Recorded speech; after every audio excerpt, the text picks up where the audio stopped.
আজকে বলবো দেয়াল ঘড়ি সম্পর্কে কিছু টিপস। যেহেতু ঘড়ি শনিদেব রিপ্রেজেন্ট করে, সেক্ষেত্রে ঘড়ির বাস্তুতে কিন্তু অনেক রকম নেগেটিভিটি তৈরি করতে পারে। ঘড়ির ক্ষেত্রে আমরা কি কি করব না আসুন জেনে নিই। প্রথম, যেহেতু দেয়াল ঘড়ি, সেক্ষেত্রে অবশ্যই যে দেয়ালে রাখবো সেটা যেন কোনো টয়লেটের দেওয়াল না হয়, প্রথম কথা। দ্বিতীয় কথা, ঘড়ি এমন রাখবেন যেন তার পেছনের ব্যাকগ্রাউন্ডটা খুব ক্লিয়ার হয়, অর্থাৎ আপনি যখনই ঘড়ির দিকে তাকাচ্ছেন এক ঝলকেই আপনি টাইমটা ডিটেক্ট করতে পারেন। খুব বেশি হিজিবিজি বা খুব বেশি ডার্ক ঘড়ি রাখার কোনো প্রয়োজনীয়তা নেই।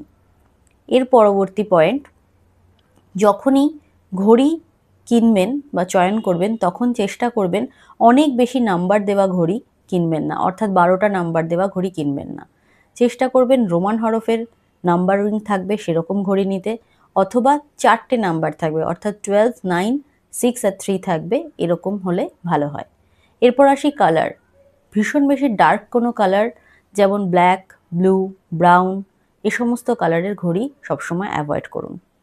এছাড়া ঘড়ির শেপ অনেক সময় অনেকে জিগজ্যাগ শেপ বা এখন অনেক অত্যাধুনিক শেপ বেরিয়ে গেছে, তো সেই সমস্ত শেপের কিন্তু ঘড়ি ইউজ করেন, একদমই নয়।